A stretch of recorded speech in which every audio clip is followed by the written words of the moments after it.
ಇನ್ನು ಸತತವಾಗಿ ಸುರಿತಾ ಇರತಕ್ಕಂಥ ಧಾರಾಕಾರ ಮಳೆಗೆ ಗಡಿ ಜಿಲ್ಲೆ ಬೀದರ್ನಲ್ಲಿ ಭಾರೀ ಅವಾಂತರಗಳೇ ಸೃಷ್ಟಿಯಾಗ್ಬಿಟ್ಟಿದೆ. ಜಿಲ್ಲೆಯಲ್ಲಿ ಸುಮಾರು ಸಾವಿರಾರು ಎಕರೆಯಲ್ಲಿ ಬೆಳೆದ ವಿವಿಧ ಬೆಳೆಗಳು ಹಾಗೂ ಹಲವು ಗ್ರಾಮಗಳ ರಸ್ತೆ ಸಂಪರ್ಕ ಕಟ್ಟಾಗಿದೆ.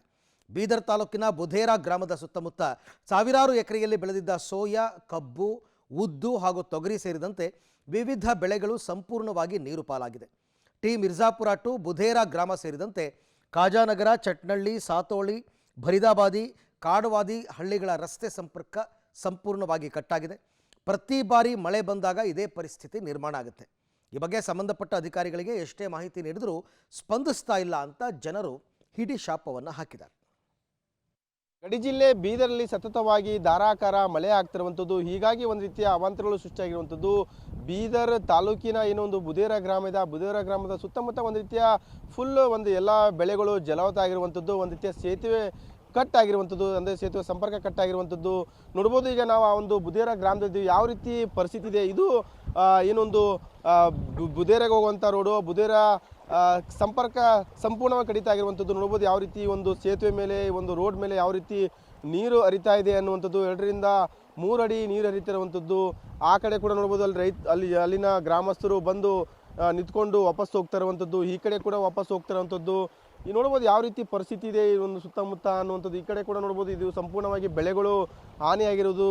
100 ಹೆಕ್ಟರ್ಕಿಂತ ಹೆಚ್ಚಿನ ಪ್ರಮಾಣದಲ್ಲಿ ಒಂದು ಕಬ್ಬಾಗಿರ್ಬೋದು, ಸೋಯಾ ಆಗಿರ್ಬೋದು, ಈ ರೀತಿಯ ಒಂದು ಬೆಳೆಗಳೇನಿದೆ ಸಂಪೂರ್ಣವಾಗಿ ಹಾಳಾಗಿರುವಂಥದ್ದು. ಇಲ್ಲಿ ನೋಡ್ಬೋದು ರೈತರು ಕೂಡ ಕಂಗಾಲಾಗಿ ನಿಂತಿರುವಂಥ ದೃಶ್ಯ ಕೂಡ ನೋಡ್ಬೋದು. ಯಾವ ರೀತಿ ಬೆಳೆಗಳನ್ನು ಕಳೆದುಕೊಂಡು, ಇದು ಏನು ನೋಡ್ತಾ ಇದ್ರಿ ಈ ಕಡೆ ಇದು ಸಂಪೂರ್ಣವಾಗಿ ಇದು ಹೊಲದಲ್ಲಿ ಸೋಯಾ ಕೂಡ ಬಿತ್ತಿರುವಂಥದ್ದು. ಆದರೆ ಯಾವುದೇ ರೀತಿಯ ಸೋಯಾ ಕಾಣ್ತಾ ಇಲ್ಲ ನಿಮಗೆ. ಒಂದು ರೀತಿಯ ಹಳ್ಳ, ಒಂದು ರೀತಿಯ ಯಾವುದೋ ಜಲಾಶಯ ಕಂಡಂಗೆ ಆಗ್ತಾ ಇರುವಂಥದ್ದು. ಅಷ್ಟರ ಮಟ್ಟಿಗೆ ನೋಡ್ಬೋದು. ಇದು ಸಂಪೂರ್ಣವಾಗಿ ಇದು ಏನು ಏರಿಯಾ ಇದೆ ಇದು ಸಂಪೂರ್ಣವಾಗಿ ಹೊಲ.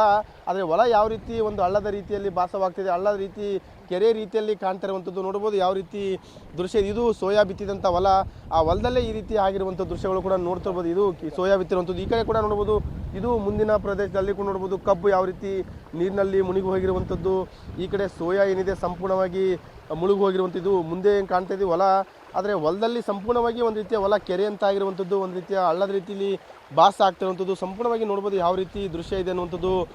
ಇಲ್ಲಿನ ಈ ಕಡೆ ರೈತರು ನೋಡ್ಬೋದು, ಅಲ್ಲಿನ ಜನರು ಅಂದರೆ ಆ ಕಡೆ ಏನು ಮಿರ್ಜಾಪುರ ಆಗಿರ್ಬೋದು, ಆ ಕಡೆಯಿಂದ ಬಂದಂಥ ಜನರು ಗ್ರಾಮಕ್ಕೆ ಹೋಗ್ಬೇಕನ್ನೋದು ದೃಷ್ಟಿಯಿಂದ ಇಲ್ಲಿ ಏನು ಸೇತುವೆ ಕಟ್ಟಾಗಿದೆ ಸಂಪರ್ಕ, ಹಾಗಾಗಿ ಅಲ್ಲೇ ನಿಂತಿರುವಂಥದ್ದು. ಏನು ಮಾಡೋದು, ನೀರು ತೆಗೆದ ಮೇಲೆ ಹೋಗೋಣ ಅನ್ನುವಂಥದ್ದು. ಇಷ್ಟರ ಮಟ್ಟಿಗೆ ಇಲ್ಲಿ ಕೂಡ ಈಗ ನೋಡ್ಬೋದು ರೈತರು ಯಾವ ರೀತಿ ಇಲ್ಲಿ ಪರಿಶೀಲನೆ ಆಗಿದ್ದಾರೆ ಅನ್ನೋಂಥ ನೋಡ್ಬೋದು. ಇಲ್ಲ ಬಂದು ಇಲ್ಲಿ ನೋಡ್ತಾರೆ, ತಮ್ಮ ಬೆಳೆಗಳನ್ನು ನೋಡಿಕೊಂಡು ಒಂದು ರೀತಿಯ ಇಡೀ ಶಾಪ ಆಗ್ತಿರುವಂಥದ್ದು. ಇಲ್ಲಿನ ಏನು ರೈತರಾಗಿರ್ಬೋದು, ಇಲ್ಲಿನ ಗ್ರಾಮಸ್ಥರಾಗಿರ್ಬೋದು. ಈ ಕಡೆ 2-3 ಗ್ರಾಮಗಳಿಗೆ ಇದು ಸೇತುವೆ ಸಂಪರ್ಕ ಕಲ್ಪಿಸ್ತದೆ, ಆದರೆ ಇಲ್ಲಿ ಯಾವುದೇ ರೀತಿಯ ಹೋಗೋಕ್ಕೆ ಬರೋಕ್ಕೆ ಆಗ್ತಿಲ್ಲ. ಅಷ್ಟರ ಮಟ್ಟಿಗೆ ಒಂದು ರೀತಿಯ 3 ರಿಂದ 4 ಅಡಿ ನೀರು ನಿಂತ್ಕೊಂಡದ್ದು, ಸೇತುವೆ ಸಂಪರ್ಕ ಕಟ್ಟಾಗಿರುವಂಥದ್ದು. ಇಲ್ಲಿನ ರೈತರು ಕೂಡ ಒಂದು ರೀತಿಯ ಅಧಿಕಾರಿಗಳಿಗೆ ಪ್ರತಿ ವರ್ಷ ಈ ರೀತಿ ಆದರೂ ಯಾವುದೇ ರೀತಿಯ ಒಂದು ಕ್ರಮ ತಗೊಳ್ಳಲ್ಲ, ಒಂದು ಪರಿಹಾರ ಕೊಡಲ್ಲ ಅನ್ನುವಂಥದ್ದನ್ನು ಆಕ್ರೋಶ ವ್ಯಕ್ತಪಡಿಸಿದಂಥ. ಈಗ ರೈತರನ್ನೇ ಮಾತಾಡ್ಸೋಣ. ಸರ್, ಏನು ನಿನ್ನೆ ರಾತ್ರಿಯಿಂದ ಸತತವಾಗಿ ಮಳೆ ಆಗ್ತಾ ಇದೆ, ಈ ಫುಲ್ಲು ನೀರು ನಿಂತಿದೆ, ಸಂಪರ್ಕ ಕಟ್ಟಾಗಿದೆ, ಬೆಳೆಗಳು ಹಾಳಾಗಿದೆ. ಎಷ್ಟು 100 ಎಕರೆ ಹೋಗಿದೆ? 100 ಎಕರೆ, ಒಂದು 500-600 ಎಕರೆ ಹೋಗಿದೆ ಸರ್.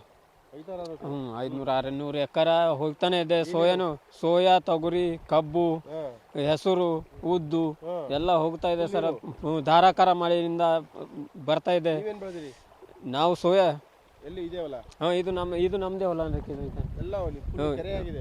ಕೆರೆ ತುಂಬ ಧಾರಾಕಾರ 4-5 ಅಡಿ ನೀರಾಗಿದೆ ಸರ್. ಅದ್ರ ಕಡೆಯಿಂದ ಬೆಳೆ ಹೋಗ್ತಾ ಇದೆ. ಯಾವ್ದಾರ ಪರಿಹಾರ ಕೊಡ್ಬೇಕಂತ. ಸಂಪರ್ಕ ಕಟ್ಟಾಗಿದೆ.